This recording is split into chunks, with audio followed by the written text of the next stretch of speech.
Greetings, Mavericks and new viewers.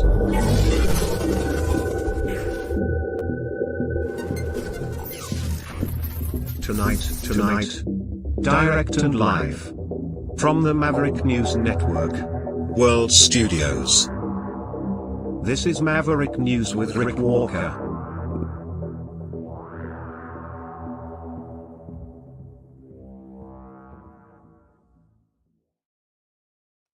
Good evening, everyone. Welcome back, Maverick family and new viewers from all around the world.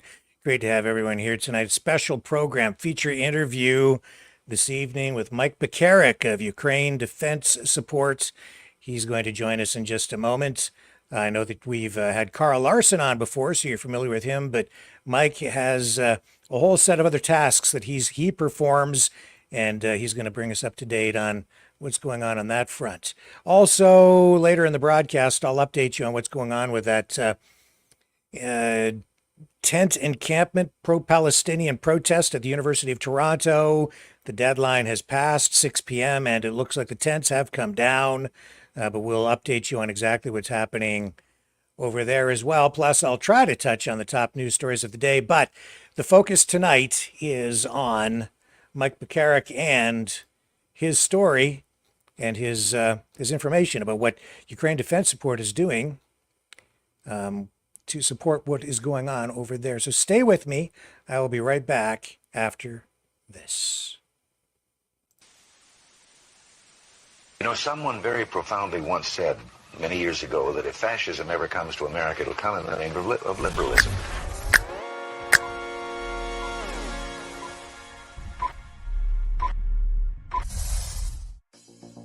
Well, I think it's time we ask ourselves if we still know the freedoms that were intended for us by the Founding Fathers. If we lose freedom here, there's no place to escape to. This is the last stand on Earth. The entire world is watching.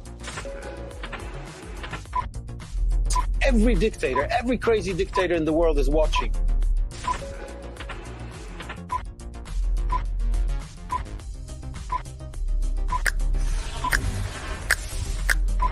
The world is watching.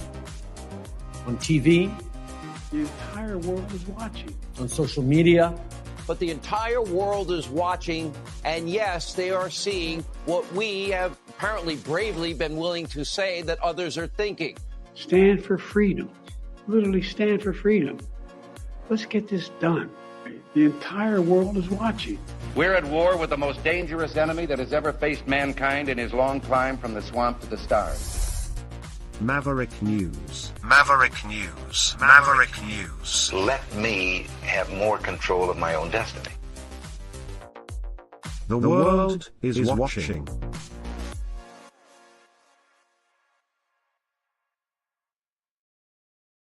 And self-determination, more control over one's destiny. I guess that's really at the heart of the matter over in Ukraine. And to talk about that tonight is Mike Pekarek of Ukraine Defense Support. Welcome, sir. Thank you so much for joining us on the program tonight. Thank you, Rick. Thanks for having me. It's a real honor to be on your show, and we really appreciate the opportunity to talk about Ukraine, maybe counter some of the noise. Yeah, so I'm just going to adjust your audio mic settings here. Sounds a little bit low. I'm just going to check in the check. Can you guys hear Mike okay? Just let me know. We've had a little bit of a challenge here getting everything set up. So let me just check with the viewers and the Maverick family. Can you just give people we'll just continue with the questions and they'll let us know if they can't hear you. Can you just introduce yourself a little bit? Yeah, Isabel says too low. Maybe you can turn your gain up just a little bit. I tried to boost to hear myself.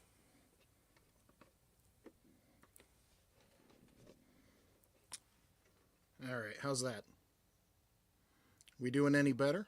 A little bit, maybe. Let me, I'm going to give you as much as I can here. How's that? I've got you wide open. Can you turn your knob up a little bit higher? I am all the way up. All the way up? That's all we have? A bit low, says Sandy. Isabel says nope. No. Well, let me try some old. Now that I can stuff. hear. There we go. Well, it's the tried and true Shure SM58. There That's you go. the standard of the industry, as we should say. You can also use it as a hammer, and it'll still be working 20 years from now. There you go. All right. So I've actually done that. So yeah, that's all we needed to do. Just get a little closer. So we're good. All right. So let me just going to dial this back a little bit so we don't get any distortion. And I think we're probably great right there. So why don't you just, first of all, tell people who you are and how you became involved with Ukraine Defense Support. So my name's Mike Pekarek. I was active duty United States Air Force for 22 years. I served from September 2001 until just last fall. I became a civilian again on the 1st of October in 2023. In that time, I went to 36 nations on 4 different continents. The Air Force likes to send you around, and there was stuff to do all over the place. Primarily, I was used as strategic outreach, shall we say, diplomacy, going, meeting people, interacting with people. You want to set up good relations with your allies, and you want to build relations with people that aren't your allies. For all sorts of reasons that were considered vital to the United States and the United States Air Force. I served and was stationed in Germany, attached to the United States Air Force's Europe, which works for European Command and Africa Command. What that means is that I spent a lot of time on Priority 1 missions in Eastern Europe, so pretty much every nation that borders Russia. I never got to Finland. That was the only reason is COVID kind of canned that trip. I went to Ukraine 4 times. I went to all sorts of cities. One of the trips started in Odessa, and we made a big old loop. Got to Kherson, Dnipro, Mykolaiv, Zaporizhia, Dnipro. I said that already. We made it up to Kharkiv, back over to Kiev. Went to Chernihiv, Lviv, a couple other places. Met people all over the place. And I interacted with them a lot. There's people that became my friends. I knew their family. I knew their children. They were close friends of mine. And then when February 2022 kicked off, a lot of them went to the front lines. And to this day, I still have, it's a changing number for circumstances, but at this moment, I have at least 6 close personal friends on the front lines fighting for their homes in Ukraine. So you have a kind of a personal interest in everything going on over there because of your personal relationships. Absolutely. I have friends that the United States military, we're always asking ourselves, or we're always trying to answer the question, why do we serve? Why do we fight? There was even one of the episodes of Band of Brothers that was the title of the episode, Why We Fight. The Ukrainians have the most pure reason I've seen in my lifetime anyway, for taking up arms and to use a military phrase, executing lethal kinetic action against Russians. The Russians are invading their homes. They're going after their families. They're going after their homes. They're going after their schools. They're going after everything that matters. If you were going to live, everything that would matter to you would be under threat. And that is what the Ukrainians are fighting for. A picture one of my friends just sent me. He was conscripted recently. He's older. He's not that much younger than I am. And he got to meet his newborn son right in the middle of his basic training. And that, in one picture with him and his newborn son, that just kind of sums up everything that they fight for. He's fighting for his kids. He's fighting for the basic humanity of Ukraine. Yeah, I saw, I've seen a couple of videos released recently talking about Ukrainian culture and the importance of preserving Ukrainian culture. They were talking about how this war is an effort to wipe out Ukrainian culture. Is that one of the things at the heart of this matter? Absolutely, and 100%. And anybody that says different needs to go read a few things. And actually, all they need to do is go back to what Putin said. It's older than Putin. Ukraine, since it was absorbed by the old Russian Empire under the Tsars, continued under the Soviets, continued under Vladimir Putin. There was the Holodomor in the 1930s. I don't know if you're aware of that. But what Russia tended to do with nations that the Imperials and then the Soviets took over, that were not Russia, but were now under the direct control of Moscow. So places like Ukraine or the Baltic states, Estonia, Lithuania, Latvia, Kyrgyzstan, Kazakhstan, places like that. They would move Russians in. And then what they would do is they would mistreat the locals, somehow make it harder for them to live, but they would give all the benefits to the Russians they moved in. It was a long-term, less harsh version of ethnic cleansing, and it was standard policy from Russia all the way back to the Empire, through the Soviets, and now with Vladimir Putin. The Holodomor was a harsh example of that under the Soviets, where the Kremlin deliberately starved Ukrainian natives. In the 1930s, several million of them died. It's one of those things because it was part of the Soviet Union. They could broadcast the news how they wanted, and they could ignore the news that they didn't want out. So it wasn't until after World War II, and really after the wall fell, after the Soviet Union fell, that the news of this came out. And we're talking, 60 years later, that people finally found out that the Soviet Union deliberately was starving Ukrainians. It's the same thing now. In the occupied territories, we have the examples of Busha.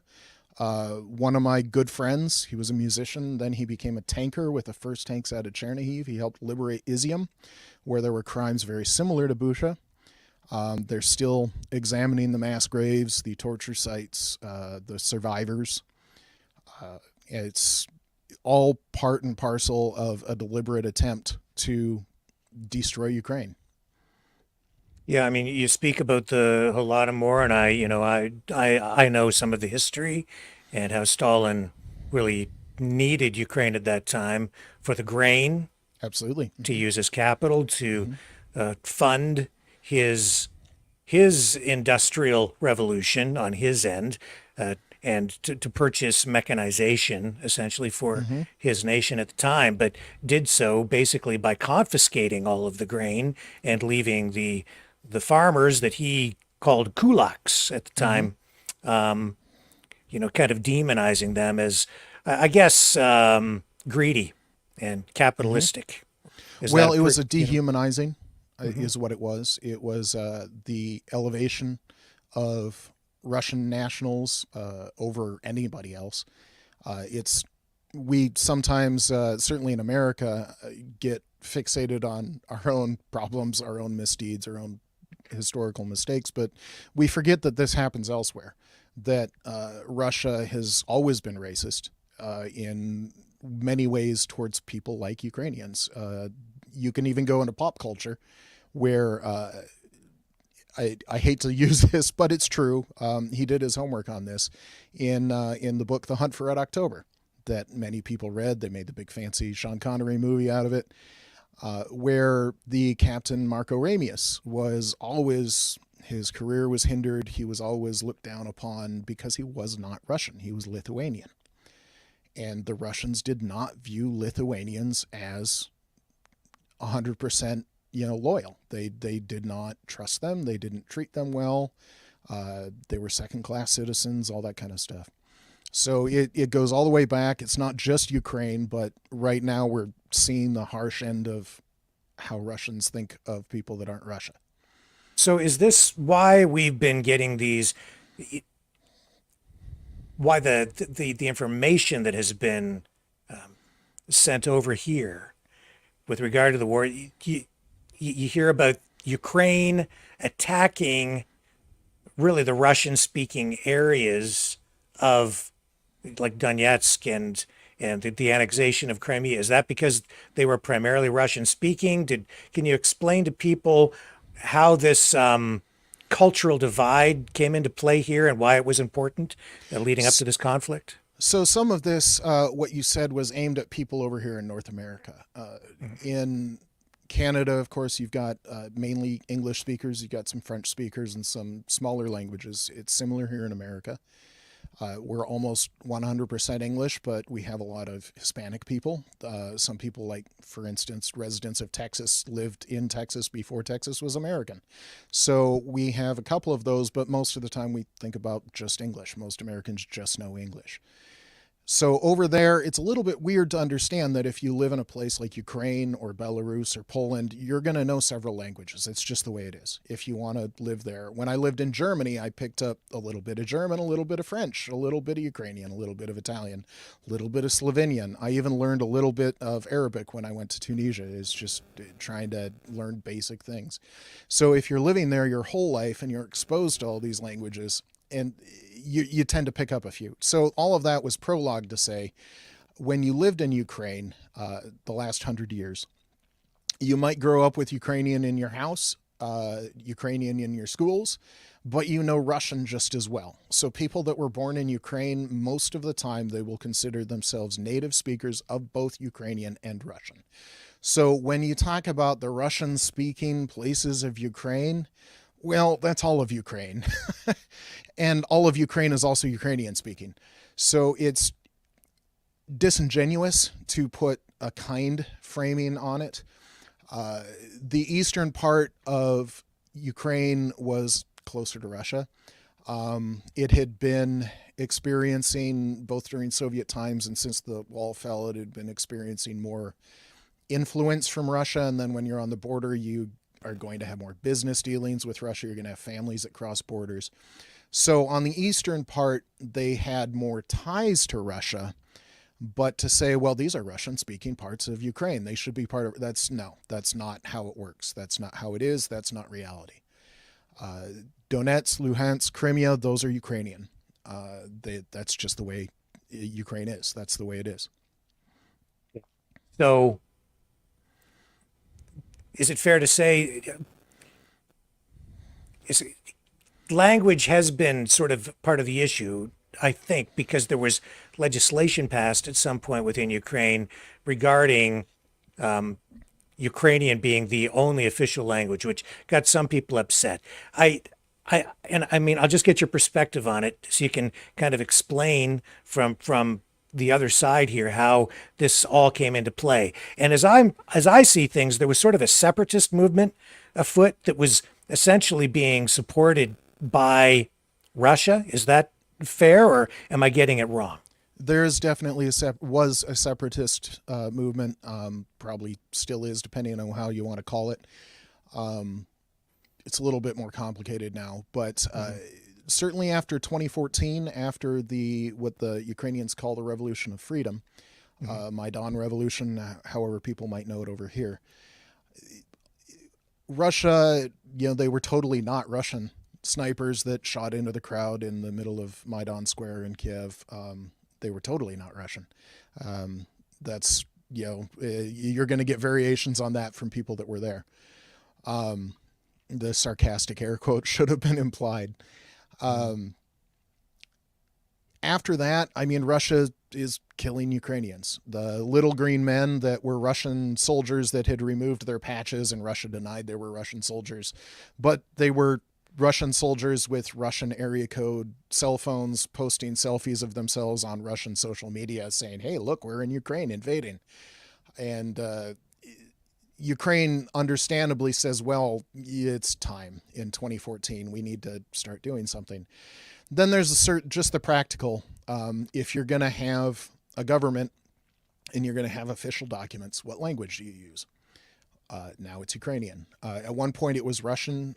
Certainly anybody living in Ukraine, like I said, is a native speaker of both languages. So what the official language they chose in a practical sense doesn't necessarily matter, because anybody living there will know both of them. But in a patriotic sense, it would be a decision that would matter to Ukrainians as a point of pride, that Russia is now attacking us. They're taking our land. They're taking our homes. They're taking our schools. We're not going to officially speak Russian anymore. So to me, it was kind of an understandable choice. Day to day, it might not affect anything on the ground because, like I said, you can for instance, depending on where I was, somebody might prefer if I say thank you by using the Russian word or the Ukrainian word, but they would understand both and they would appreciate. Somebody tells you thanks, you're gonna be grateful for that. But like I said, it was a patriotic move. It was in response to Russia invading. I think it was understandable.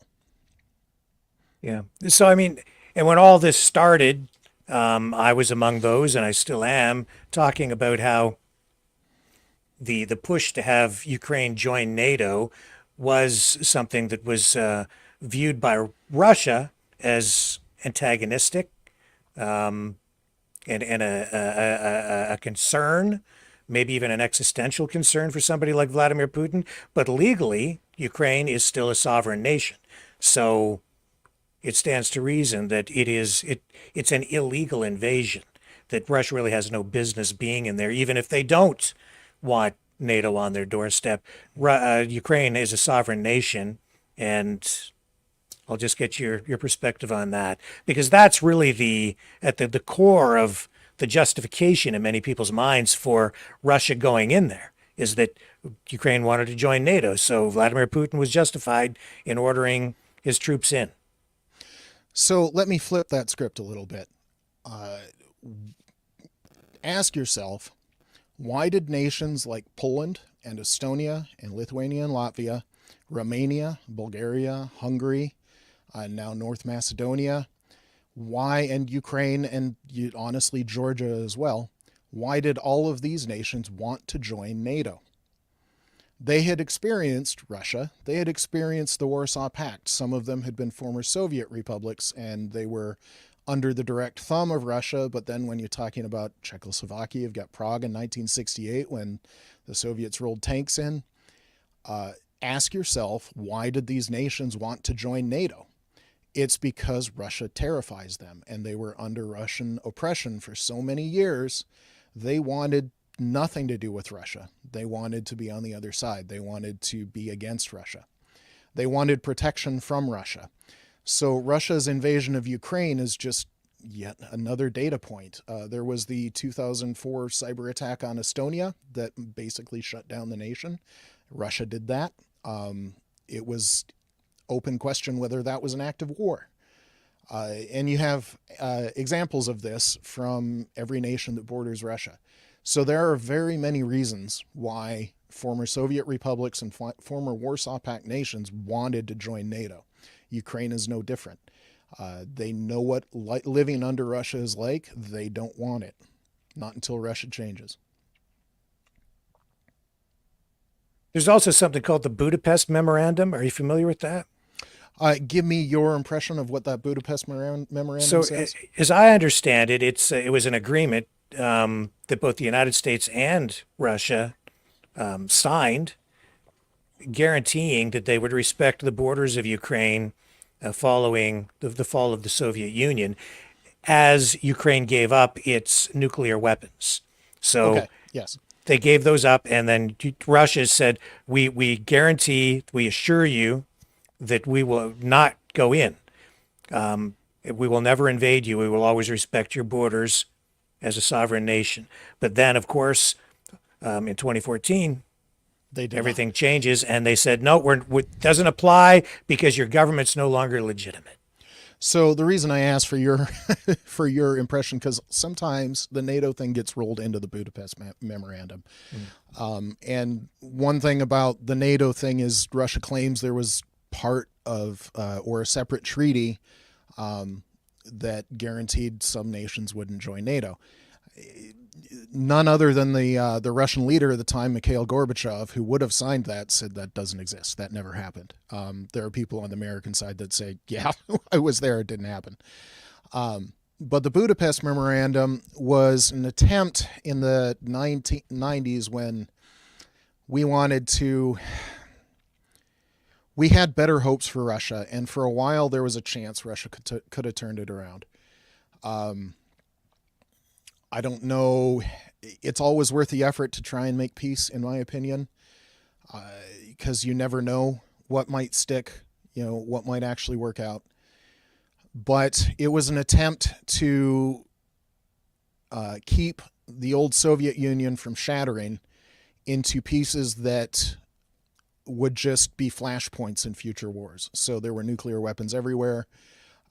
They weren't guarded because Russia still doesn't have enough money to guard their own nukes, but then it was even worse. And yeah, so they were attempting, and the Russian invasion in 2014 and then in 2022 again was a violation of the treaty that they signed. They claimed that the Ukrainian government no longer existed, but Ukraine has elections, and they were free and fair.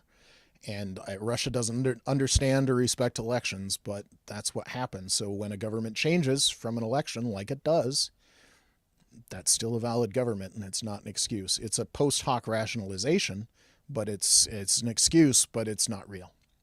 Now, when we speak of the Maidan Revolution and 108 people being shot and killed there, I look at that protest, I see a lot of similarities between that and even the Freedom Convoy that happened in Canada.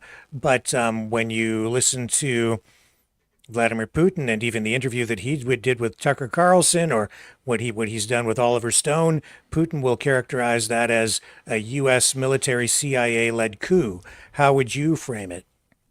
It was a domestic Ukrainian effort.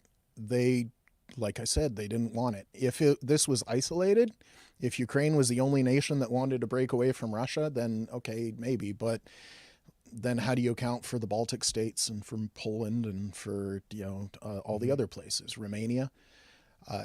There's no evidence that the CIA was certainly directing it, because that didn't happen. Now, if we had a CIA person at the embassy, I guarantee you there's a CIA person at the embassy. That's how it works. We have Russian intelligence agents at the their embassy in America. That's the way embassies go. So if they're talking about, well, yeah, they had CIA people on the ground. Well, yeah, they did. They had a couple at the embassy. We always do. We have them everywhere. That doesn't mean that they're directing things. That just means that they're there in a foreign country trying to get information that American decision makers need to know what they're doing.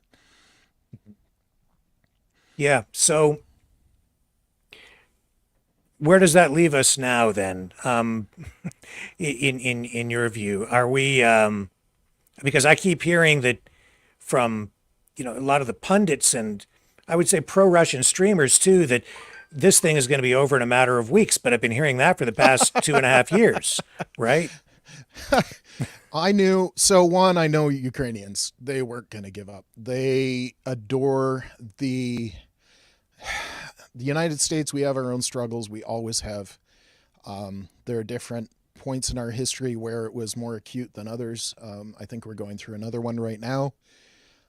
But Ukraine loves what the free nations have. And I'm including Canada, I'm including Europe, I'm including Australia. But they specifically look at America and what we do, and that's what they wanted. I can't necessarily put it any clearer than that.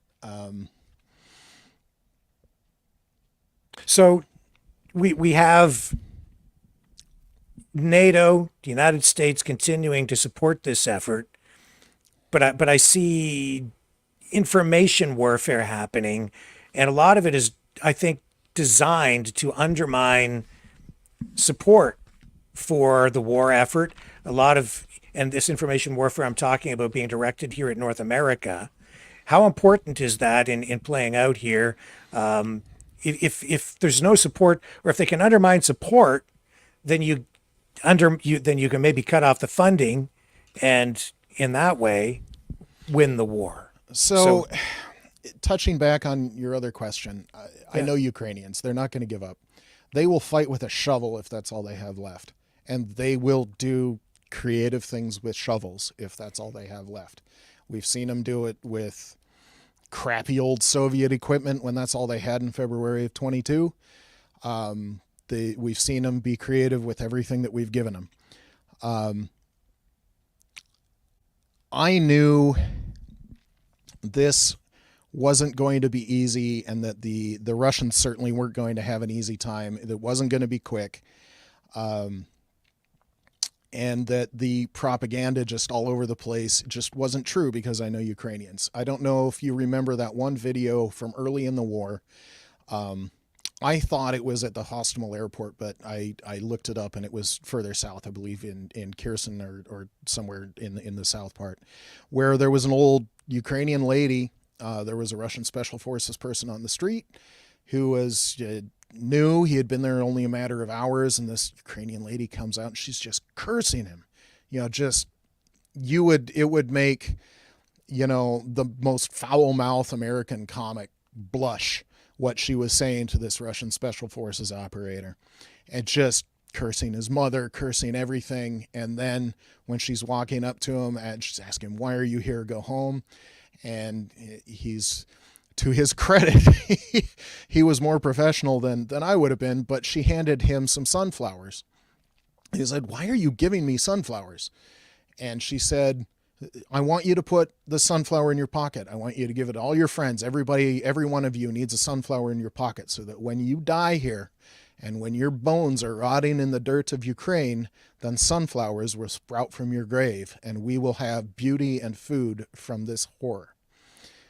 That's Ukraine. That's the spirit of Ukraine. Those are the defenders of Ukraine.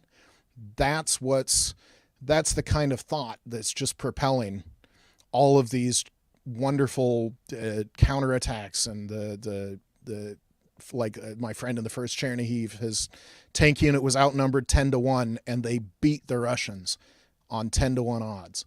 It's just there's no way Russia can win this. Our support is needed, but if it takes them 20 years, they're going to win it. There's no way that Russia can win. So you say that they need our support, and that's what Ukraine Defense Support is about. What does Ukraine Defense Support do? So we formed primarily to support frontline units, the people that we have direct contact with. Is how we're doing it, because we're a small group. So we have limited funds and limited people so far, although we're trying to expand. And so we have our friends that they were telling us starting in February of 22, hey, we need this. And so we try to get it to them. We support currently between 10 and 20 units, depending on the given month. We try and keep it less than 20 units that we're directly supporting. But that's the way that things go. We mainly provide things like uniforms. We have sent some small drones.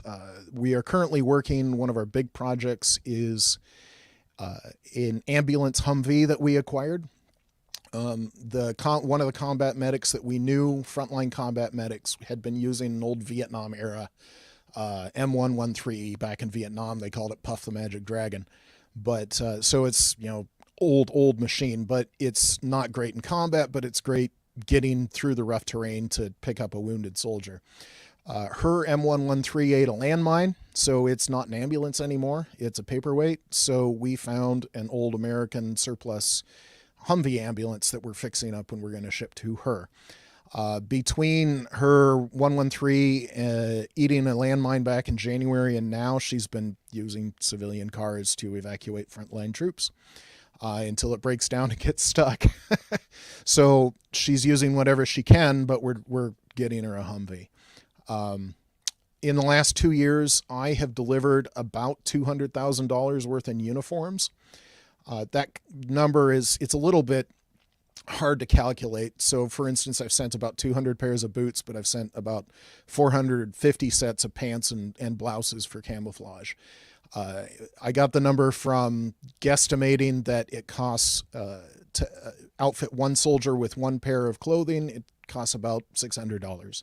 So that's about where I got my number from. That's no spares. That's just, you put them on the person, and that's what they got. But my friends, when they were expanding the Ukrainian military and they needed a couple of 100,000 new troops, they didn't have the uniforms. So they were handed a weapon, they were handed a piece of blue tape for their arm, and that's all they got. If you consider fighting in the mud and the brambles and the shrapnel in whatever you have in your closet, and a polo and a pair of running shoes, and and your roughest, tumblest thing is a pair of blue jeans. It's not going to last. And anybody that's done any combat or done any combat training knows exactly what clothes do when you're running around in the brush trying to fight. You see some people in the chat making a lot of different comments on this, and one person here, Sammy, is saying, ask Mike if protecting Ukraine's borders is more important than the USA-Mexico border. But I think maybe the more appropriate question is, again, like, why is it important for us to support this war? And I'll preface that by thinking back, I'm old, right? I'm getting old. So I'm old enough to remember. I'm old enough to remember the fall of the Berlin Wall and the fall of the Soviet Union, what was supposed to be the defeat of communism. And at the time, everyone was cheering, and it was, the Reagan era, and people are embracing freedom. And today, it seems like things, for a lot of people anyway, it seems like we've forgotten about that and why that was important. And if Ukraine ceases to exist as a sovereign nation state and becomes part of Russia again, is that not just a regression back toward what sort of existed before the fall of the Soviet Union? Well, I'd like to start out specifically. I don't want to touch on immigration. That's out of my lane. That's not what I work on. I have my own opinions, but I do want to say this. The way that listener presented it is what you would call an argument, a false dichotomy. It's presented as an either or, instead of supporting Ukraine, let's deal with immigration problems. You can do both. And the reason we can do both is the United States is the largest economy in the world by a long shot. We're beating most people. California is the 5th largest economy in the world, and that's just California. So we can do a lot of things, but there's a reason why the United States is the largest economy in the world. It's because we support freedom. We defend free trade. We protect shipping lanes. Our military and our economy guarantee freedom in any number of places. That's the reason for NATO existing. People think NATO, but NATO was formed at the end of World War II to stop all of those awful wars that were happening in Europe. There was the First and Second World Wars, but if you go back into the 1800s, it was just every couple of decades, just like World War I and World War II was. You go back to, I think, 1848. When I was reading history, I was just thinking that 1848 would be a horrible time to be living in Europe. Sorry for the digression, but it's one of those interesting side bits that we in North America don't think about. So for us to want to continue to have vibrant economies, both here and in Canada, because Canada is part of the West, first world, we have all sorts of wonderful things and freedoms and good clothes, and we can trust the water for the most part to be clean, and we can walk down the street without, a mortar shell landing on our head. If we want to continue that, we need to continue defending freedom. There isn't a more clear moral choice that I have ever encountered in my life anyway. And I remember the Berlin Wall falling. I grew up in the 80s. I read a first edition of a couple of, that Hunt for Red October. It was, when it first came out, I devoured it in the 1980s. And I can't think of a more clear choice in my lifetime than supporting Ukraine. It's a hostile foreign nation invaded, started committing war crimes against civilians that are just unspeakable. Anybody that looked at the pictures of the mass graves and the torture chambers and the survivor stories from Bucha could not deny what's going on over there. There's just no other choice. I don't think we do have a choice. We have to help them if we want to maintain our honor, if we want to maintain our economy, if we want to maintain our lifestyle, and if we want to still call ourselves free. We have to defend freedom. I don't think it's a hard choice, and I don't even think it is a choice. We have to do it. What happens if support does not continue? What would happen to NATO? Is this a potential crack in the alliance that could develop into something much more serious and even break NATO apart? There is always the threat to that. We've heard rumors, and there's certain forces trying to go after NATO, and it's been going for a while. You can look at some of the unrest in France and the whole Brexit thing. There's movements in other European nations that Russia's trying to influence cracks, because what they want is they want chaos. They want us divided.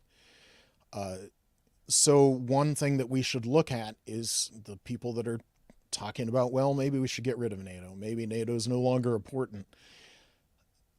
How much of that is doing the bidding of Russia, this nation that's committed these heinous war crimes?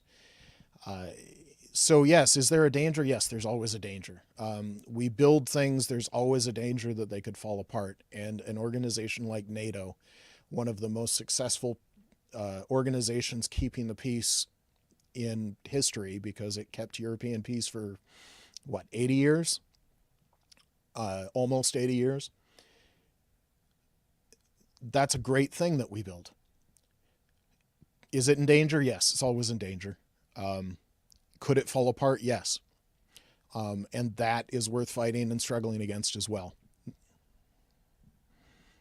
And the support that has arrived, it arrived a little late because the latest package from the United States kind of got held up there for about 6 months. But the aid is arriving. The military aid is getting there again, and we have F-16s even ready to start arriving.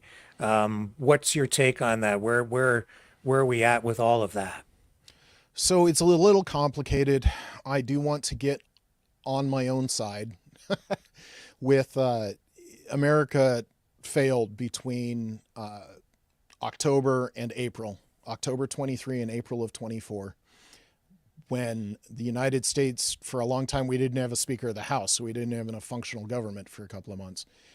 And then it took until April to pass more aid in the House anyway. It got through the Senate in February. So within weeks of there being a speaker, we had aid through the Senate, and it wasn't even close. It was roughly 80-20. And name me one other issue that gets 80-20 as a vote in the United States Senate right now. So yes, America failed. We made a big mistake that we shouldn't have made. It was an unforced error. I think some people understand that, because when it finally did get through the House, it was a similar 80% to 20% vote. As far as the rate of weapons getting into Ukraine, other people have their opinion on this, but when this started in February of 2022, it's hard to forget the state of the Ukrainian military. They were doing better. So between 2014 and 2022, they had 8 years to try and fix things, but they had basic things like our uniforms rip when somebody puts them on, or our boots only last a week. So very basic things, food supply, just very basic things they had to fix. Their weapon systems that they inherited from the Soviet Union were no different. I had a very small part in the 2018 joint exercise between the United States Air Force and the Ukrainian Air Force.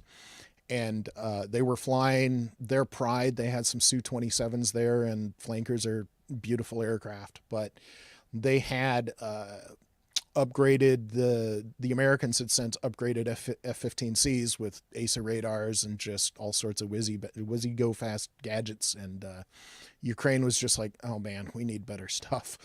And so the state of their military in February of 2022, we basically had to help them build it from scratch. We had done some stuff before that. We had sent, radios and uniforms and some medical supplies and some surgical hospital tents, and we had sent them some stuff before that, some very basic things. But obviously in February of 2022, they needed a lot more, and they needed it fast. So we had to figure out what can we get in the fight soonest, and what can Ukraine use in a tactically useful way. And it's not going to die as soon as we send it, right? So one of the things we started sending early were javelins, and you can train somebody how to use that in 30 minutes, and they will be brutally effective on it after 30 minutes of training. All they need is that little bit of training and then maybe some mobility. So like a car or a motorcycle or even bicycles, or if they do it right, they can even hike through the forest and sneak up on the Russians that didn't know what they were doing on the way to Kiev. So the javelins were incredibly successful. They even call it Saint Javelin, and they have sides of buildings painted with Saint Javelin now. But we had to build it in ways that added onto each other. So it needed to be an iterative process, and then they had to be able to use it. So sometimes people said, well, we should have given them all of the weapons as soon as possible. Well, that's not quite how it works. So if we had sent them some units some weapons that they didn't know how to use right away, well, they couldn't use it because they didn't know how to use it. They didn't have the logistics. They didn't have the supply. They couldn't fix it if it broke. Even after we sent Humvees, which Humvees were designed to be fixed by your average 18-year-old grunt that never went to college and might not want to be there, and he's probably hungover, trying to fix his Humvee. It was designed to be fixed effectively by people like that. But when we sent him, I had set up several Zoom calls between U.S. Air Force mechanics and the Ukrainian unit, and they would point the camera at the problem or oh yeah, that's what this is and you need this part. So even after we sent relatively simple things like a Humvee, which is just a truck when it comes down to it, they still needed further training, further help, because they weren't set up for it. America's had at least 100 years to build the best military in the world. Ukraine's had barely 10, and really it's only the last 2.5 that they've really gone after it. Yeah, I guess even with these F-16s, I think we're only looking at about 80 in total, and they come from different countries. They're all from sort of even different eras because the F-16 has been around for a long time, differently equipped, and I guess training is a big issue here, training the pilots. So this is a little bit outside my lane. So I do want to preface this: while I've never worked on or flown an F-16, I personally know people that were F-16 crew chiefs and pilots of F-16s. So it's a little bit secondhand. Just preface what I say with that. Sure. To my knowledge, those F-16s, yes, some of them were early runs, but they went through a serious upgrade package starting in the 90s, and it didn't really finish until the aughts. And I don't want to misspeak. I'd like to say it was the ABM upgrade, but I might be wrong on the actual acronym. The essential, the effect of that upgrade was to get them up to the United States Air Force's Block 50 standard, which is very effective. It can operate all the variants of the AMRAAM. It can operate all of the air-to-ground weapons. It can take full use of the HARM. One of the upgrades that those European jets received was the original F-16 was supposed to be a thoroughbred day fighter, local short-range day fighter. One of the upgrades they did is, if you look at an American F-16, certainly the CJ variant, which is our Wild Weasel variant, that's the one that goes after enemy SAMs. There's on the jet inlet, they have a pod at least on one side and often on two sides. Certainly on the CJ variant, they're going to have 2 pods. To get that pod mounted on the engine inlet, 1, you need the hardware. You need a place to actually mount the thing. And 2, you need the internal wiring. You need something that'll have the pod that it can talk to the cockpit, and the cockpit can talk to the pod. So all of the jets that Ukraine is receiving have been modified to take pods on the inlet. So they can do the HARM targeting system, they can do the Lantern pod, they can do all sorts of things. There's probably an electronic warfare, things that I don't know about. The end product, though, is that these F-16s are not first run 1980s F-16s. These are modernized jets. Some of them have brand new engines, the uprated thrust. They've been modernized for the latest variants of AMRAAM, which is a serious missile. The AMRAAM-D is a serious missile. Ukraine's getting some good jets there. Yes, they might only have 5 years of service life on them, but in those 5 years, we'll work something else out, you know? So what they need is they need jets now, and we have, 400 jets, F-16s that are available. There's several hundred in the boneyard in Arizona.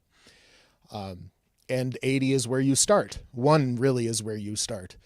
The other thing to remember about these F-16s is that what are they replacing? So like the rest of the Ukrainian military, Ukraine was using old Soviet Su-27s, MiG-29s. For the most part, Su-25s, a few other jets that they had. They're all old. It was my understanding, talking to Ukrainian pilots, that some of those Su-25s didn't even have radar warning receivers in them, so that if Russia locked them with a targeting radar, they wouldn't know it. F-16s have very sophisticated radar warning receivers and electronic countermeasures on them. They're getting some good jets.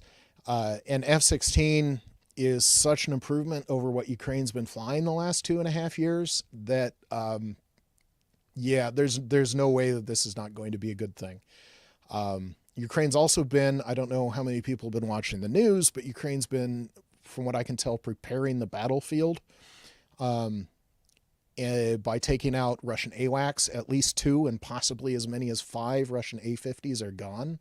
We know for sure that 2 of them are. They damaged another one in Belarus, and they think they damaged a couple others, but those are not confirmed. They've been taking out Russian S-400 and S-300 sites left and right. Dozens of them are just gone, and these are $400 million systems. They're not cheap. They're not easy to fix. Then you've got all the trained crew that are gone.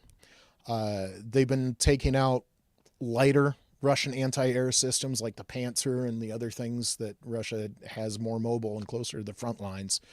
Some of those are within range of HIMARS or just plain tube artillery. But all of this is gone, and then the F-16s are going to have the great radar warning receivers, the electronic countermeasures.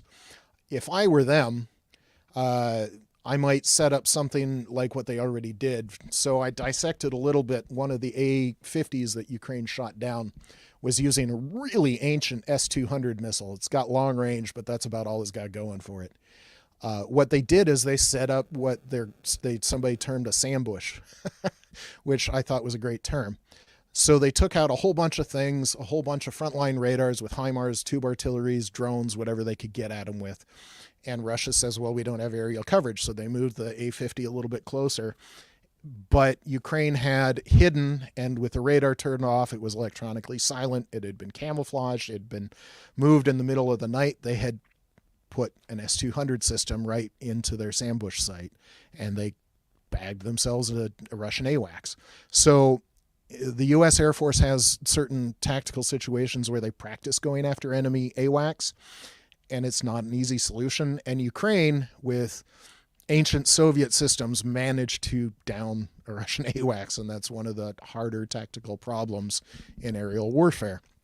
If I were Ukraine, with more sophisticated jets, I would actually go fishing, where you can stay outside of what the Air Force pilots call the MAR, the minimum abort distance. That's the closest that you can get to the enemy, where you can run away and assume that they're not going to be able to kill you.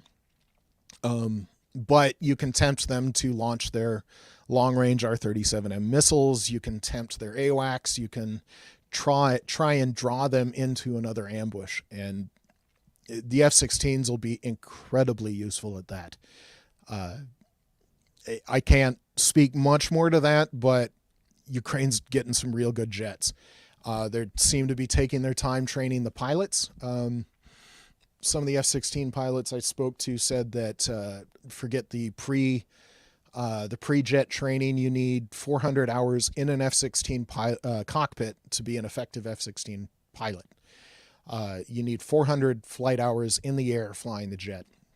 And they said that the most dangerous to themselves and to friendly forces F-16 pilot would be that guy that only has 200 hours, because he has experience. He's got the beginnings of habits forming. He's got some confidence, but those habits aren't there. You can't trust that guy to do the right thing at the right time without thinking about it. And when seconds matter or fractions of seconds matter, you need habits. You can't be thinking. So at that 200 flight hour pilot would be a danger to himself, a danger to his jet, and a danger to friendly people. So they've been taking their time. They've been getting these Ukrainian pilots some really good training, so that when these F-16s do land, they're going to lose some, yes, because the F-16 is not the best jet in the world, and Russia has some decent weapons. But Ukraine's going to do creative things with it. Russia's going to pay a serious price. Russia's going to lose a lot. What about manpower? We keep hearing that Ukraine is losing so many men that they soon won't have enough soldiers to continue the battle. And I mean, I hear it sounds like a lot of political propaganda and in many ways, but they're just pulling people off buses now, and they're going to the shopping center and kidnapping people and taking them to the front line because they're running out of men. They're putting senior citizens on the front line, and I'm hearing stuff like that. How much of an issue is that from your perspective? So there's a couple of sides to that. I don't want to diminish Ukraine's losses because, yes, this war has cost them, and not in small ways. I've lost some friends. The MiG-29 pilot Juice was a friend of mine. We lost him last August. His unit got some flight suits from me. Ukraine's lost some good people, a lot of good people. I've lost at least 6 good friends to Russian action. So I don't want to diminish Ukraine's losses. But you got to flip that too.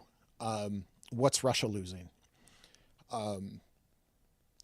The conservative estimates is that April, May, and June, Russia was losing a minimum of 1,000 soldiers a day. I don't know if you can imagine losing 1,000 soldiers every day. And in the month of May, it was closer to 1,500 Russian soldiers were being lost every day. Not all of them were deaths. Some of them were wounds. But Russia is not very good at evacuating their own wounded. From what we can tell, Russia can only put 30,000 new troops into uniform every month. So every month they lose more than 30,000 troops, Russia's military is getting smaller. Russia's total main battle tank fleet in January of 2022 was roughly 3,000 tanks. The low end for what Russia has lost on the Oryx open source site that is conservative and vetted, and they scrub for duplicates and for Russian propaganda pictures and all that. Russia has lost at least 3,000 tanks. They've lost 3,000 tanks, which was their entire active tank fleet 2.5 years ago. So yes, Ukraine has been paying dearly, but so has Russia. Losses are hard on both sides, but Ukraine has the inside lines. Certainly for the past year and a half, Ukraine has been mostly on the defensive. This is starting to turn. They're pushing them back around Kharkiv and Avdiivka. There's been some successful Ukrainian counterattacks in the last month or so. But they've been dragging them out. Russia, speaking of Avdiivka, they advanced between, in the last 9 months, I think, is where I started this counting, and I went on a map. They advanced 26 miles in 9 months. 26 miles in 9 months. I think somebody did the math, and at that rate, they'll be finished conquering Ukraine in, 150 years? I don't know what the math is, but it's a long time if you're only going to do 26 miles in 9 months. Every one of those days in those 9 months, they lost soldiers. They would have an attack where they'd lose 100 soldiers, 5 tanks, and 12 armored personnel carriers. That's just one day, one attack that failed. So Ukraine has been drawing them out. Sometimes the losses are 1-to-1, Ukraine to Russian, but oftentimes they're 10-to-1, that for every Ukrainian soldier lost, Russia's losing 10. It's usually in between that. I haven't seen any reports that are higher than 10-1, and I have seen reports that are 1-1. But Russia's paying a dear price here, and there's a little bit of projection on this propaganda that Russians running out of troops. They're getting people out of Africa. They're bribing people out of Nepal. People are being promised that they're going to be supply troops, or they're going to only work at Russian logistical centers or things like that. No, and then they find themselves on the front line, Nepalese. We know this is true because they've been captured by Ukraine. They are Nepalese, they are Indian, they are Moroccan, they are Algerian, Somali. I've been hearing reports that now they're starting to get some out of South America, and they didn't want to fight on the front lines. They're like, okay, we'll go help. This is good money that Russia's promising.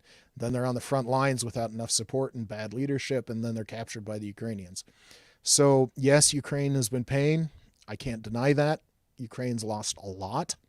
The rebuilding costs alone will approach $1 trillion, at least. That's probably a conservative estimate.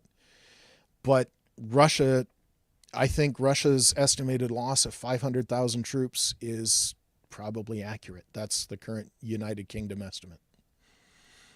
You know, and again, I keep hearing from from certain pundits out there that Russia is winning. Russia is winning. But then when I look at the larger picture, I see reports that North Korea is going to send troops to Ukraine. And so when I hear talk like that, and even when I hear or see even rhetoric about possibly using tactical nuclear weapons, I'm thinking, if you're winning, you don't threaten to use nuclear weapons when you're winning. So one that's true, and I want to stomp all over that nuclear weapons thing because people have been using this as a bludgeon for the last 2.5 years. Sure. If Russia lets off a nuke, even a small one, you're talking 1-2 kilotons, like tiny, that would be 5% of Hiroshima. If Russia lets off even a single nuke, the entire world's going to howl, and that will be the end. We cannot ever let use of nuclear weapons stand. So yeah, Russians threatening nukes, they're rattling that saber.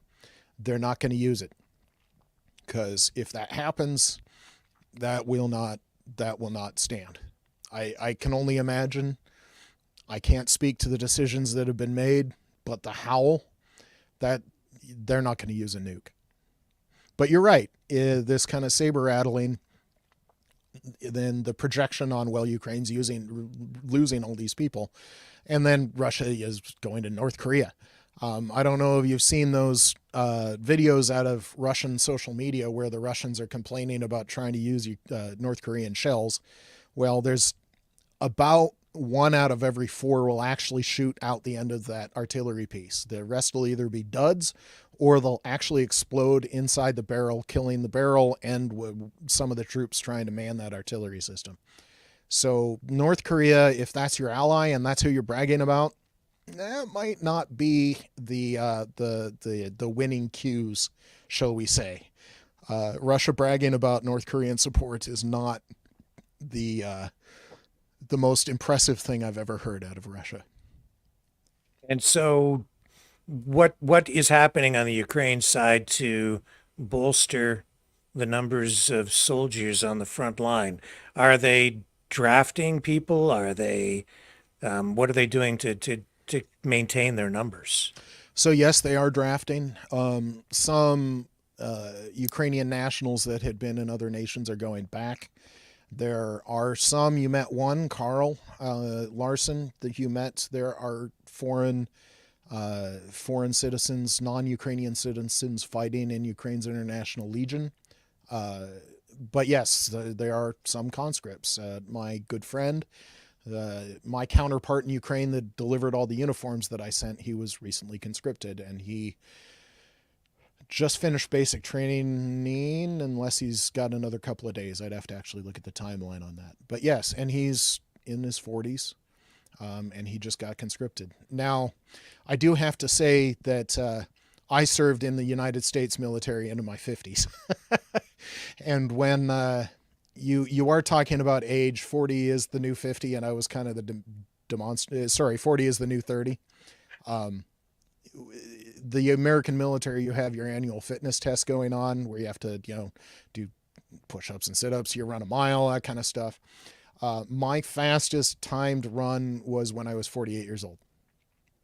So the best shape, according to that test anyway, that I was in my military career, I was 48 years old. Is there any possibility that we might experience the draft in the United States? Well, if this explodes, if Russia sets off a nuke, or if we decide that, we don't want to help Ukraine anymore and maybe we should dissolve NATO, that's not where it's going to end. That's not going to solve anything. That's going to make everything worse. So if we decide to back off, if we decide not to help Ukraine, if we allow Russia to do this, then they're going to go into Moldova because they want Moldova too. They're itching for other things. They'd really like the Baltics. They've already done the cyber attacks on them and they continue to. I think if we fail to support Ukraine, the West is going to need to start drafting again.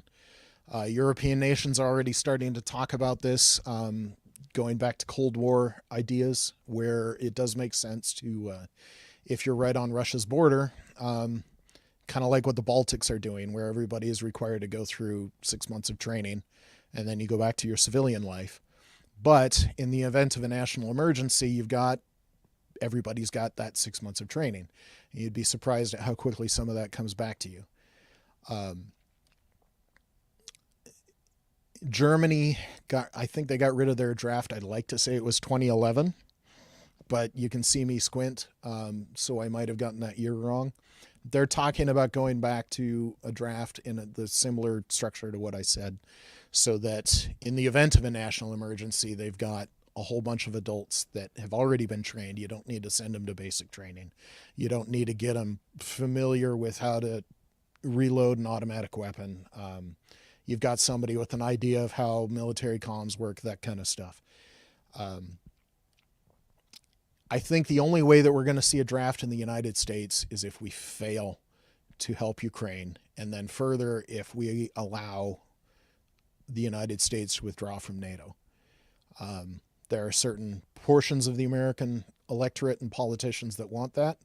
I think they're wrong. So far, they've been losing the vote by 80% against them. I don't know how that's going to play out. The United States had a strong pro-German political movement in the 1930s, if people don't remember. So this is not new to American history. Father Conklin was, I don't know if you remember that or know that name, but he was a big pro-German spokesperson.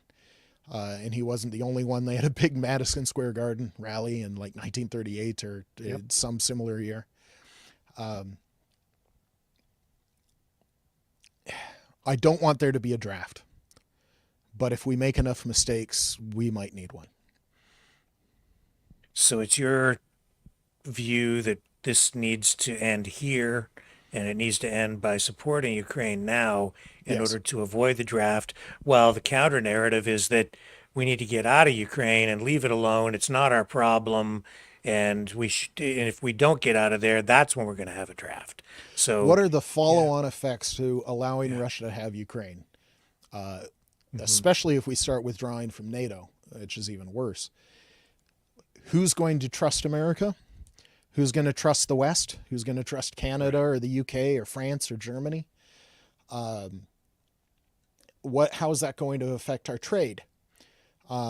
Are we going to be reliable trading partners? Is it going to be a world where shipping routes are free? People don't sometimes realize this, but one of the core functions of the United States Navy is protecting shipping lanes during peacetime. That's one reason why we're fighting pirates in, 15 years ago, with snipers taking out pirates trying to take over the cargo ships. It's one reason why we're going after the Houthis right now that are threatening the shipping into the Red Sea and through the Suez Canal. Yep. There's pirates elsewhere, over in Southeast Asia. That's sometimes people don't realize there's a lot of pirate activity over there. But who's going to trust that. How much of that's going to grow? How many nations that are on the fence, like the Philippines or Singapore, nations like that are going to say, well, America is not trustworthy. We went into this thinking, well, America's got our back. We're a tiny nation. We've got China right here. We got Russia right here. America's had our back, but we can't trust America anymore. They gave up on Ukraine. They let Ukraine happen. They let those war crimes happen. They didn't fight back. They didn't try and go after the criminals. What are the follow-on effects to not helping Ukraine? They are serious, and they will not stop. If we fail to help Ukraine, you're going to be feeling these effects for decades. And that's if we avoid a larger war, if it actually does stop. If, the 1938 moment of taking over Czechoslovakia, if they actually did stop there and then didn't go into Poland. I can only imagine how awful the world would get if we fail to help Ukraine. Like I said, there's no more clear choice than helping Ukraine right now. I know it's difficult for people to see that, but I certainly see the effects that would come as a result of the fall of Ukraine, the way it would have a negative effect on NATO, possibly break it apart. And if that happens, yes, the impact on the economy alone on Western countries would be devastating in my view. And we're seeing really warfare on multiple fronts with the emergence of the BRICS nations. That's like an alternative economic system to what the West offers, and an attack on the U.S. dollar. All of these things, it really would impact our entire way of life, our culture, the stability of every Western nation. Agreed? Yeah, well, you mentioned even just the dollar. It's as close to the standard world currency as you can get. When I was traveling in Eastern Europe or in Africa, I had $100 and 100 euros in my wallet just in case things went sideways in a place that was not great, and I needed to bribe somebody or get a taxi ride to the embassy or somehow go somewhere. But if this happens, and then people that said, well, America doesn't have our back, we can't trust them, there's no reason to deal with them anymore, especially, America's all the way across the world and China's right here, or Russia's right here. Well, I have to deal with China and Russia now. We have all these international banking things that run on the dollar that work on the international laws governing banking and commerce, are built on trust. They're built on trust and the idea that America is the powerful nation. America will ensure, in many ways, the U.S. dollar is backed by the U.S. military. If things went sideways and America was no longer the trusted nation, what would that happen? Would the ruble and the yen, the Chinese currency, would all of a sudden get better? There would be a separate banking system America would be completely cut off from. The economic effects alone would be silly. Yes, incredible. And that's why I said before, when it comes to the information war, that's what a lot of that is directed at. It's undermining confidence and trust in America, in the American economic system, in the dollar, undermining support for Ukraine by undermining and by so doing, possibly eliminating support for continued aid to go over there. How important is the propaganda game in regard to what I would say is not just a conventional war, but fifth generation warfare extending out of Ukraine around the world? So there's many things that modern technology has made so much more wonderful. But it's so easy for somebody to say a lie and for it to just spread across the world. I'm going to paraphrase the quote because I don't have it exactly on the tip of my tongue, but how many times is the lie circling the world before the trust gets out of bed? Mm-hmm. The truth, I mean. It's going to be difficult, and one of the things that I struggle with, This is going to be a little personal, but so I was stationed in Europe 2016 through 2021. I came back to a different nation, and in some ways it was a different world.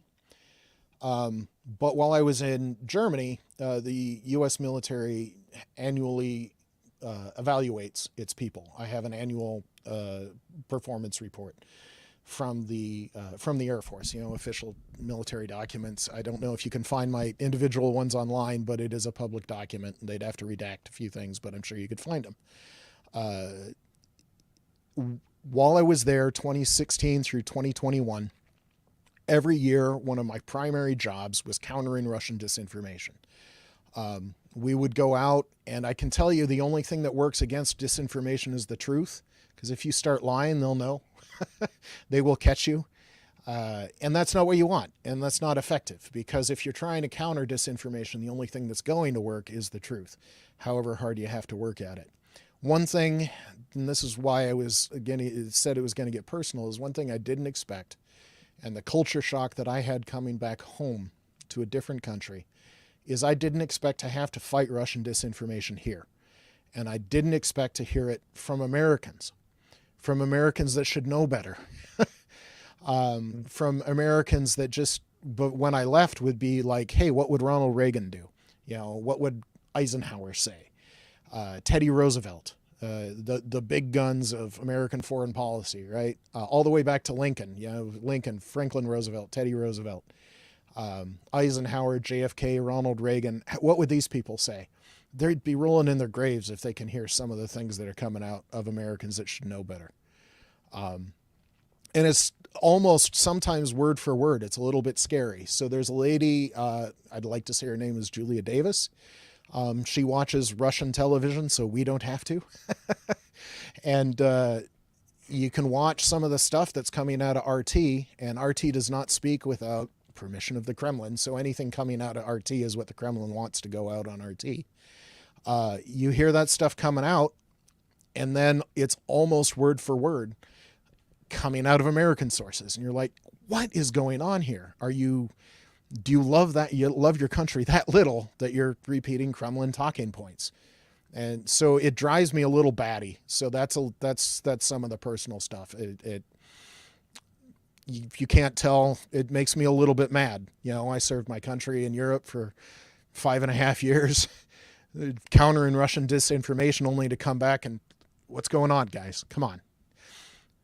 Well, I'm sure we've had some of those people on this very program. And, possibly. well, yes. And I can tell you that, and I have to confess, like I've made a pledge to the viewers here that I will do my best to never lie to people, but I can't say that I haven't been misled at times, or that I've been misinformed, and have echoed some of those thoughts here, even by university professors that maybe I've been following from time to time too. So I absolutely understand how disinformation works, being in media all my life. Yeah. It's because as soon as that lie is told, and then it goes to some credible source, maybe even like NBC or ABC or CBS, and it's repeated there, and then it ends up over here, and I'm like, well, but it's all over the place. What's the truth? And pretty soon you can't tell what the truth is anymore, especially in this on this internet superhighway that's full of disinformation. Well, and you do have to vet your sources. And I feel for some of those journalists, because, they're on their deadline, maybe they didn't have enough time. Like, is this actually an RT quote? Because for lack of a better term, they laundered the information. So if you can get it out of RT, well, somebody listening to RT, if you've ever watched that, it's almost nuts, the television show. But then, somebody else says it, and then somebody picks up somebody else saying it. It's not RT, it's somebody else saying it. And it gets laundered through a couple of sources. And maybe somebody that didn't have enough time to fully vet what was going on, maybe they went back 3 or 4 sources, and it's reliable source, reliable source, reliable source. But they only had to go 2 more before they figured out it was RT or Sputnik or TASS or, whoever it was. So I kind of feel for some of the people in the journalism business. It's not easy. They have to do better. I appreciate what you said about telling the truth, but What you also said is the only honest way to do it. None of us have been right all of our lives. So you want to, believe and say as many true things and as few false things as possible, but you're not going to be perfect. Nobody is. It's one of the reasons why I say the truth is the only way to counter it. Doing your research is the only way to counter it. Finding trusted sources. That's sometimes not as easy as it sounds. It isn't easy. It's almost to the point now where it's almost impossible for people to distinguish truth from fiction. I said here on the program a few months ago that you could create an entire war online with artificial intelligence and fake videos and lead people to believe there was something happening that wasn't even happening. It's become that sophisticated. So I don't know how people. I mean, it's very difficult to know who to trust anymore. And I literally have a friend who worked in media for, 30 years, retired now, who called me the other day and she said to me, I don't know what's real anymore. Yeah. Well, depending on how involved they are, I wonder sometimes. So I see some of the damage reports. Sometimes I'll see pictures, and I realize it's a place I've been. So for me, it's a little bit more real because I know the places. There was a hall in Carson City that I was at. If you're willing to go for American veteran story time here, vets have tales and they love to talk. I met a gentleman there. He was a university professor at a local Kherson university. He taught English, so his English was very good, which is fortunate because my Ukrainian and Russian are very poor. Sehr schlecht, as I would describe my German. His only experience with any military at all, he was roughly my age, maybe a bit older, maybe a decade older. His only experience was as a Soviet infantry conscript during the Cold War. And if you know anything about Soviet infantry, they're not much different than the current Russian infantry, certainly on the conscript side. It was a brutal, sadistic, miserable experience for 2 years. Rank didn't mean anything. Discipline didn't mean anything. They would appoint a brand new, wet behind the ears 18-year-old as a sergeant. Nobody listened to that person. They listened to the people that were in the final 6 months of their conscription, no matter what their rank was. Those were the people in charge. It was a mess. And that was his only experience with the military. So he's got American military people here in his town that he's seen. We're there, we're smiling, we're having fun, we're getting other people to stand up and dance, things like that. And I talked to this guy after the concert, and it was kind of a double effect because this was back in 2017. American military in Kherson, and a pro-Russian group called in a fake bomb threat to the event. So we had to we had played the anthems, we had played the Ukrainian U.S. anthem, and then the bomb threat came through, and we're like, hey, we have to evacuate. We have to follow our rules. We do our standard anti-terrorism measures. We will be back because we're about 99% sure this is a fake threat. So we came back. The crowd was bigger. So that was his first impression of Americans, is that there was this terrorist threat from Russians, and we came back. And then we were making people happy and smiling. He's like, I never knew anyone in a military uniform was allowed to smile, much less try and make other people feel good. So that was his second impression from the military. He had been avoiding it ever since then. And that was his first impression from Americans, and certainly his first impression from the American military. So it's personal to me. That event hall ate a cruise missile. There were refugees inside the building at the time. It was marked clearly as civilian. It had no military target, no military value. It was just a hall. Another one I did, there was Shevchenko Park in the middle of Kiev. There's universities on all sides of the park. Before an event there, I was drinking espresso from an espresso cart, and I drank it right next to a playground where kids were playing. And then I saw some pictures from, this was about a year ago, a couple of cruise missiles landed in Ukraine, expensive $1 million cruise missiles. One of them hit this park that kids were playing in. I knew exactly. I'm like, I know where that is. I know exactly where that is. I was there. So it's hard for people to get this if they don't have the connection, if they haven't seen it. It's a little bit hard. I get that. I get one of the reasons why I'm so motivated is I've been there. I know the people. I don't have an answer other than their sources. Talk to some Ukrainians, meet some of the frontline troops. A lot of them might be willing to talk to you. I don't have any other answers than that, other than seek the truth. What's the objective of the disinformation over here? I mean, I've talked about undermining support for the aid, but it seems like it's broader than that too. It seems like it's aimed at just being disruptive, yes, creating chaos. You Is hit that the really nail what on it the is? head. You hit the nail on the head. So there are certainly things that they would prefer to happen, but what they really want is chaos. Because if we are chaotic, if we lose our cohesion, and if there's disruptions on the streets, and then disruptions legally, and then disruptions economically, we will become increasingly less capable of opposing Russia. And it doesn't take much.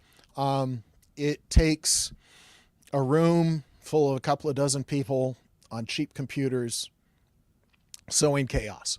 And that's really not that much of a budget, That's maybe low six figures annually to just cause chaos. And Russia has disinformation centers, big ones in St. Petersburg and Moscow. They create sock puppet accounts. There were a couple of years ago, for instance, they would create a sock puppet BLM account, and then they would create a sock puppet American militia account. And the sock puppet BLM account would be like, hey, we want to plan a let's protect our rights rally here, show up and protect your rights. And then they would send this thing to this BLM thing where they're like, to the militia thing saying like, hey, there's going to be this BLM thing, go counter protest. The thing was never planned. It was never a real event, but they were trying to get people to show up and have some sort of conflict in the street. So as long as there was basic chaos and there was lack of surety and people questioning, hey, there are sock puppets out there. I should be, how much do I actually trust the real thing, So it doesn't take much to sow chaos. And yes, chaos is their objective. How much chaos did Brexit cause? How less capable is the United Kingdom now than they were 10 years ago? Yes, you're right. Chaos is their goal, and chaos helps them.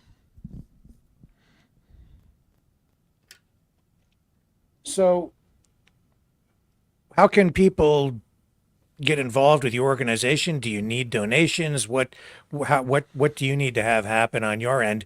And let me just back up a little bit, because I had somebody else in the chat say, you suggest that you're making a living off this, but you're really doing this as a volunteer, right? I am 100% doing this as a volunteer. I can tell you the exact amount that Ukraine Defense Support spends on salaries and administrative overhead. You want to know what that number is? A big fat goose egg. We spend exactly nothing. I don't make any money. I am 100% a volunteer. Most of my time helping Ukraine between February 22 and my retirement in October of 23, I was still active duty. And I was just, okay, I've got old uniforms and boots in my closet. I will send those to you. Gregory gets those. Pavlo gets these, to use only first names. And then I would ask my friends to say, hey, what do you have in your closet? We sent those. I had some friends, I was already back in the States, and I had some friends at NATO headquarters in Europe and in Germany. I'm like, hey, what do you guys have in your closet? And I started organizing. I had about 20 different groups at different Air Force bases, and it was nothing more than what's in your closet. I got up to several hundred uniforms just by doing that. So I make no money. I'm doing this because my friends need the help. And it does get a little bit personal because I have lost people.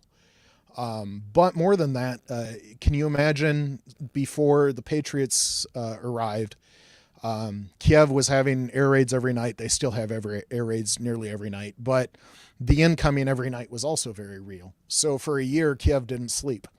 So I was talking to my friends and they're like saying, my kids are going crazy. They haven't slept. There's incoming every night. You don't want to sleep because you don't know if you're going to wake up. Can you please talk to them? So I probably spent hundreds of hours mentoring and mental health and just being somebody listening, somebody in America, just the idea that there was somebody out there that was cared about them, that was thinking about them. Sometimes that was enough to walk them off the edge. So yeah, no, I'm not getting rich on this. I wish I was. My wife actually, she's like, we should probably maybe not dip into our savings anymore. I think I've spent maybe $4,000 of my own money on this. $2,000 in shipping, maybe $500 in purchasing gear to send. I spent another $1,500 going to DC in April to lobby Congress. It's all out of my own pocket. Everything that I've spent. Now, Ukraine Defense Support is, if you're looking for ways to help, the website is ukrainedefensesupport.org. Nothing hard. ukrainedefensesupport.org. If you Google Ukraine Defense Support, it should be the first hit. There's a donate button on there. There is, but what we need, yes, we need donations because the more money we have, the more gear we can send. It's not cheap. But we need people helping. We need people helping in the public affairs thing. In terms of, we need people understanding what the real story is. We need people talking to their congressman. In Canada, it was a parliament that you guys have up there. So call your parliamentarians. I have behind me, this was the 72nd Motor Rifle Regiment out of Poltava. They signed a flag and sent it to me after I sent them a whole stack of stuff. I fly this outside of my house regularly. Just some simple thing like putting a flag outside of your house because people are like, oh yeah, the Ukraine flag. I'm thinking about Ukraine now. So yes, we need donations, but more than donations, what we need are volunteers that are willing to help. And if you don't have enough money to give or not willing to give, and if you don't have time to volunteer, perhaps the most important thing is to call your parliamentarians, call your congressman, support Ukraine vocally, try and find the truth. There's a couple of decent YouTube channels out there that give good reports. Get your facts straight. Any of this will help. Mike, is there anything else you'd like to add this evening or think that we might have been missing? We covered a lot of ground. Yeah. Yeah, no, you just... So, one of the things, I don't know if it was clear, I was an Air Force musician, even though I was an Air Force member, and I was an honest-to-God sergeant. I deployed into combat zones. I carried a weapon. I was American military, even though I was a musician. And so a lot of the people that I met were musicians as well. I have lost 6 people that were fighting to defend their homes and their families and their children and their parents. Trying to figure out how to put this best. So these are musicians that'll be forever silent. They gave, as Lincoln said, they gave the last full measure of devotion to their country, to their families. If you think of nothing else, there are Ukrainians that give everything. They gave everything. They continue to give everything. Sometimes they give a leg. Sometimes the scars you can't see that are in their head. They're given a lot. You could give a little bit. You could give a little bit of your time to find the truth as a very basic thing. you could give a little bit of time to understand that Russia that's committed these war crimes is perhaps not the best source of information on anything. That's probably the final note that I'd probably want to put on this. And around here, we're all about freedom. And Yes. I guess that's really at the heart of this very matter, isn't it? Yep. Tomorrow is America's Independence Day. We fought against tyranny. We won our independence. That's what Ukraine's doing right now. Mike Pekarek, thank you so much for joining us on the program tonight. Hey, thanks so much for having me, Rick. It's been my honor to be on your show. Privilege is ours, and mine in particular. Thank you, sir. Folks, I'll be back with today's top news stories. And Mike, always welcome here. Thank you. Thank you, sir.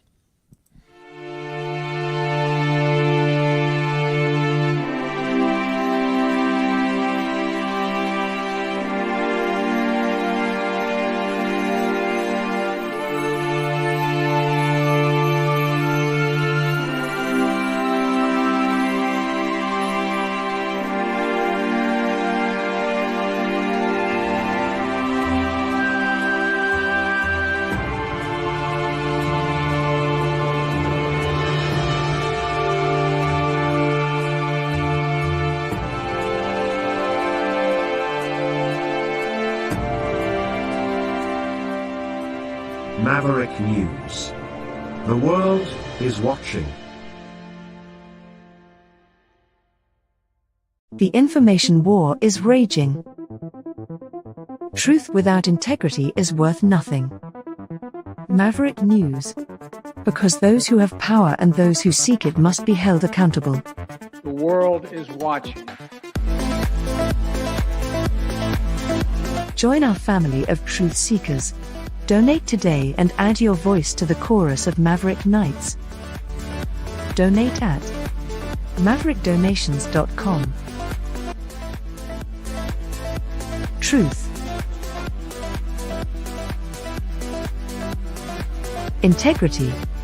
It's the Maverick way.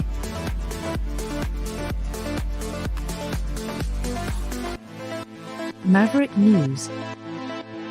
The world is watching.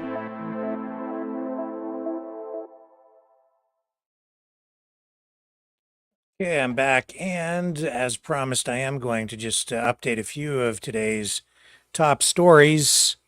I know that a lot of you would be focused on and wondering what's going on at the University of Toronto tonight, where that 6 p.m. deadline has passed for the pro-Palestinian encampment to be dismantled. And it has come to an end. And I do have, well, here's a little bit of a video from Kareem Assad, who was there to witness the tents being removed, but they're vowing to continue the fight and even possibly come back. So this is... On Israel flag. All right, well, it's closed. Some people happy about it.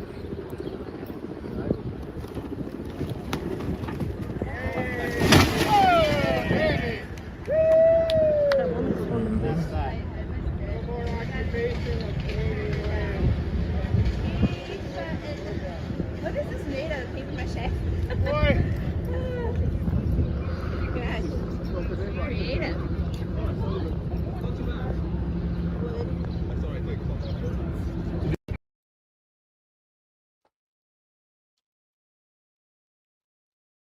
Now, these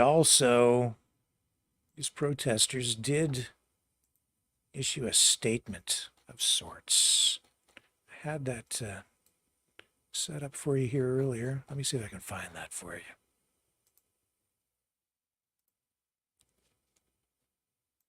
Somehow I've lost it. Hang on, I'll bring it back.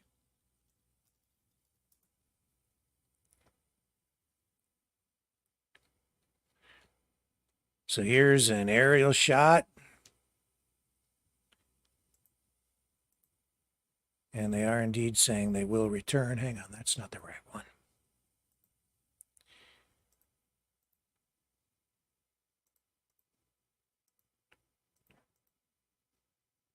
Here we go. Here's the shot of the University of Toronto campus. And yeah, I think that's probably pretty accurate. I don't think it's over yet. Probably not going to be over for a long time. This is an issue that has been with us for a very long time. This is what it looked like as the protesters left the campus, complying with the injunction that was finally granted after, I believe it was 63 days that the protest continued on campus at the U of T. This from On the Line Media.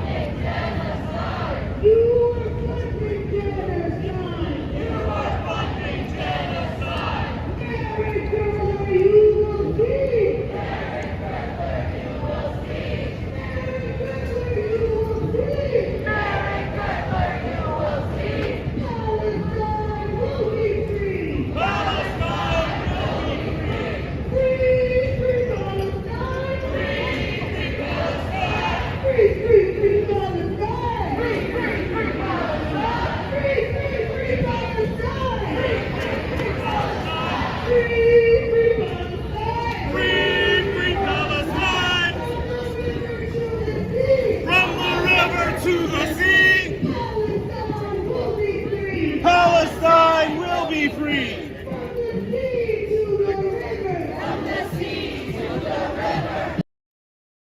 So, no confrontation between police and protesters. This is the statement that the protesters issued before leaving. Today, we are departing from the People's Circle for Palestine earlier than the 6 p.m. deadline set by the court. We refuse to give the Toronto Police Service any opportunity to brutalize us, as they have done repeatedly since October to pro-Palestinian protesters across the GTA. We are leaving on our terms to protect our community from the violence that the University of Toronto has been eager to unleash upon us. Let us contextualize this moment. Since we started our encampment, over 5,000 Palestinians have been viciously murdered. Tens of thousands more are missing, diseased, maimed, and injured. Rafah is currently under constant shelling and a brutal military invasion. This is a lengthy statement. What I will do is I'll post the link. If you want to read it, you are free to do that. And what I'll actually do is I'll add this link to, among others, to a story that I'll produce in textual form on the Maverick News website at mavericknews.ca. So you'll find this along with other material there to hopefully balance out this story for you and give it a balanced context and perspective. And here's a shot of the campus showing that it is now completely empty, and this all happening without any kind of physical confrontation between the protesters and police. So that is a relief, I think, for probably everyone. Gone.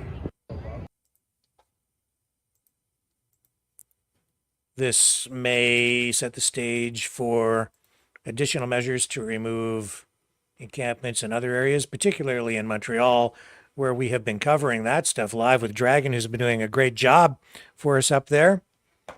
At the proper moments, at proper times, recording those milestone events at the University of McGill University, UCAM, and at I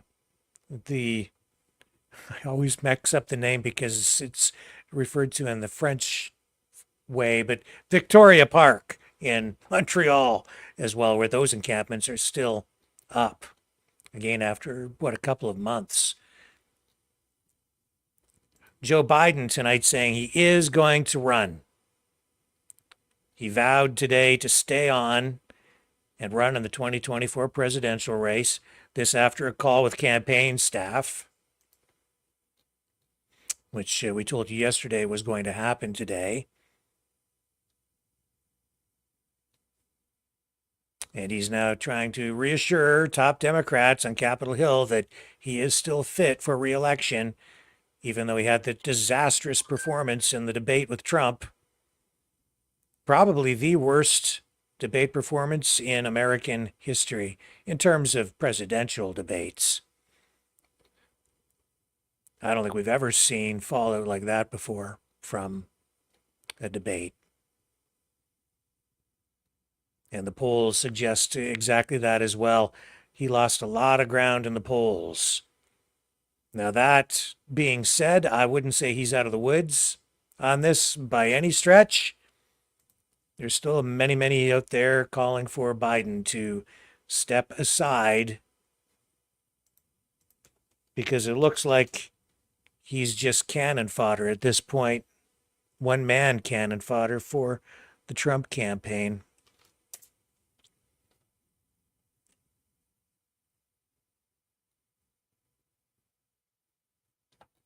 And while all that is going on, the person who is seen as the most likely to replace him, Kamala Harris, has been out there fiercely defending Biden. But I think secretly she probably wants his job. So we'll see how it plays out. This isn't over, not by a long shot. It's just that at this late stage in the game, is there even really enough time to make the changes, to make any kind of change? We'll see. Now, folks, I'm kind of going to leave it there tonight. Let me see here. There was one video that I had for you that I kind of wanted to share. I don't know if I can. Here it is. I've got this.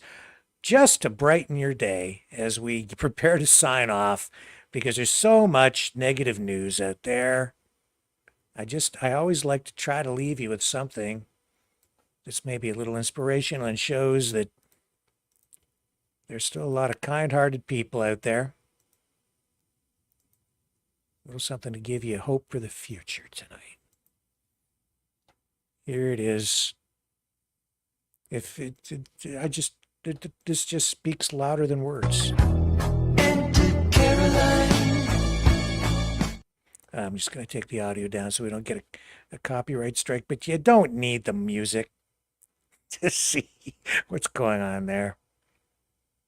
I don't know if this is news, but this too is reality. It really happened. So, there you go.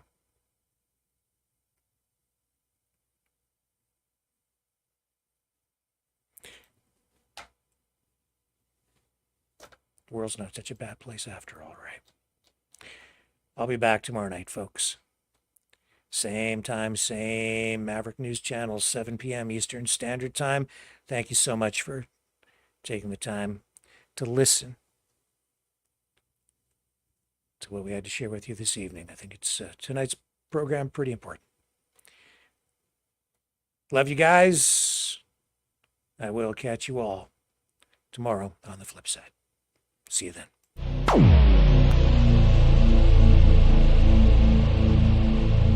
This has been a Maverick Multimedia production.